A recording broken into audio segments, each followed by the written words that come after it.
Breaking news came out of Terence Crawford versus Shawn Porter title fight have now been ordered by the WBO. The WBO has formally ordered a welterweight title fight between the two, with notice sent to top-ranked Crawford and TGB promotion of Porter yesterday on Wednesday evening. If no deal reached within 30 days from when the notice was sent, the fight then will automatically go to purse bid. That being said, few important details to point out. Traditionally, the purse splits under the WBO rules are as follows. Majority of the times is an 80-20 split. 80% toward the champion and 20% toward the mandatory. However, the WBO made an exception for Shawn Porter, as they adjusted the purse split to 60-40 instead due to Shawn Porter credentials. The WBO ended up doing Shawn Porter a huge favor by boosting his percentage when it came to the purse split, which makes this one of the highest splits for a mandatory by far. Therefore, ladies and gentlemen, there is zero to no reason whatsoever for Shawn Porter to decline this fight with boxing pound for pound number one, Terence "Bud" Crawford.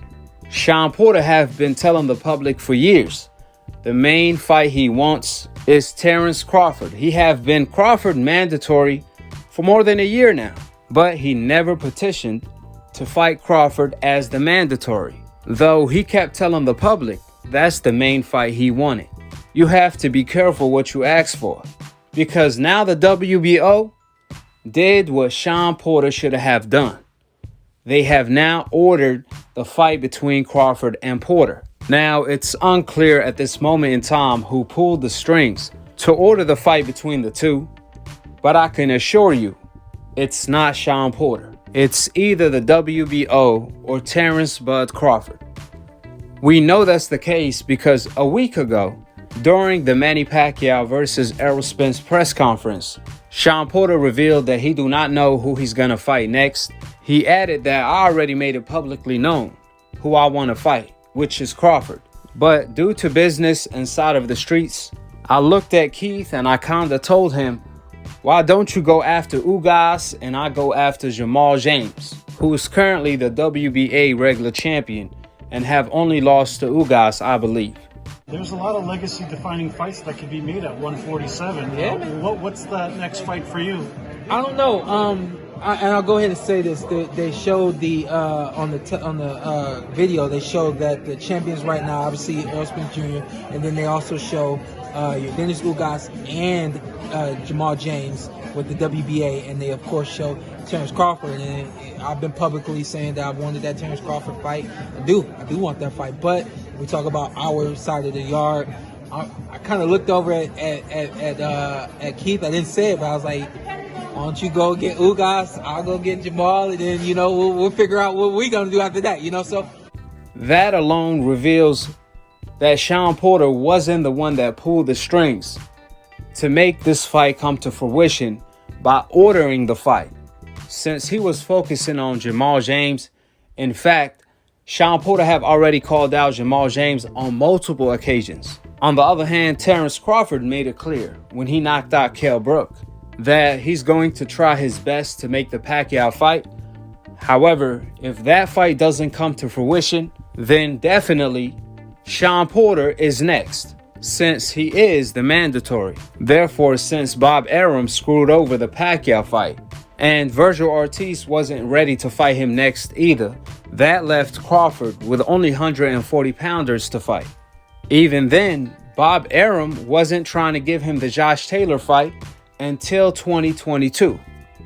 I think that's when Terence Crawford called the WBO to go ahead and get the mandatory out of the way if it's still Shawn Porter, so that won't be the roadblock to the Errol Spence fight, where there wouldn't be any step aside money needed. Plus, we know Bob is not going to go out of his way to make the Shawn Porter fight happen, since he don't seem to believe that's a pay-per-view fight.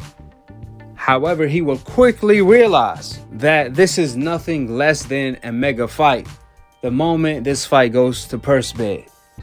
A war of bids going to take place. And we already know this is the last fight on Terence Crawford contract, which is why Bob Arum have been giving Crawford a very hard time behind closed doors and in public by dissing him, bringing Lomachenko back on ESPN, who's coming off a loss, before Terence Crawford, boxing pound for pound #1, who's coming off a vicious knockout victory. Bob Arum is giving Terence Crawford the Rigan Diao treatment and even removing him from the #1 slot on the pound for pound list, replacing him with Canelo Alvarez.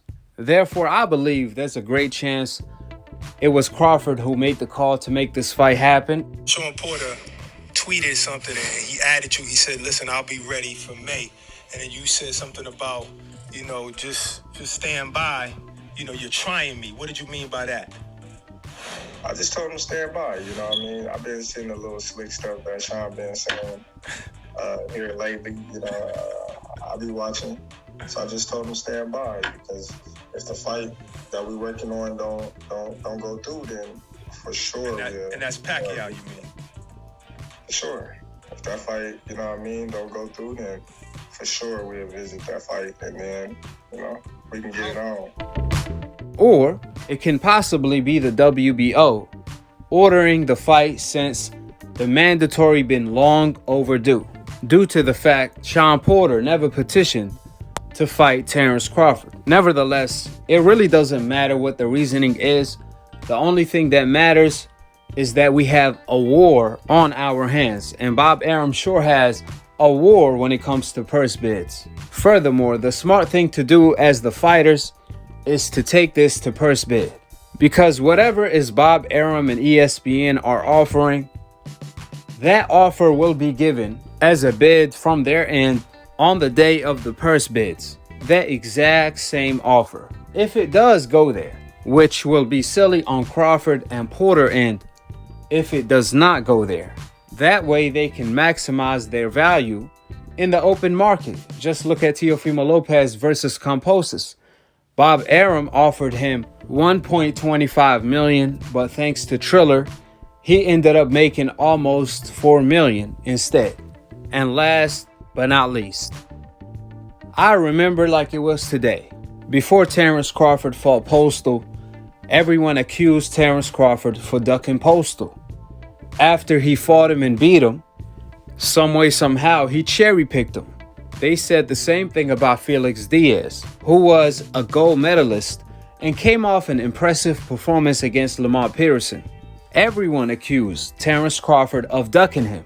But once Terence Crawford watched him, the narrative changed to he cherry-picked him.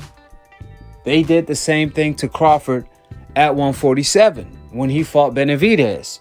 Before the fight, he was ducking Benavidez. After the fight, he cherry-picked the undefeated Benavidez. Terence Crawford is always in a situation where he's damn if he do, damn if he don't.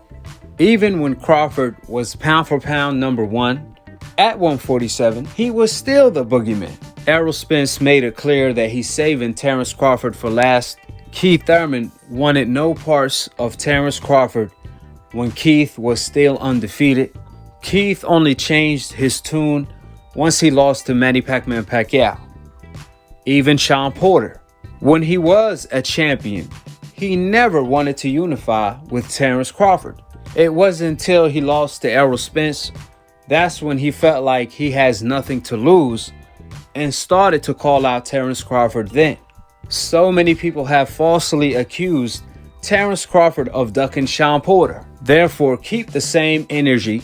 Don't flip. Give Terence Crawford his flowers after this fight. Since Shawn Porter had a war with Errol Spence, till this day, as you all see above, people are still accusing Terence Crawford of ducking Shawn Porter, even though it was Shawn Porter who was the mandatory for over a year and never petitioned to activate his position. Meanwhile, Terence Crawford kept telling him to do so if he really wanted the fight. Nevertheless, the fight is here. So we all got exactly what we've been asking for. A classic war is about to go down. But when it comes to Terence Crawford, you never know. He makes it look easy. Therefore, let's see if Terence Crawford can make a statement and top Errol Spence' performance against Shawn Porter. Drop your thoughts in the comment section below, subscribe below, and click on the notification bell to be continued on the next episode of Akhi, TV. Peace, and I'm on to the next one.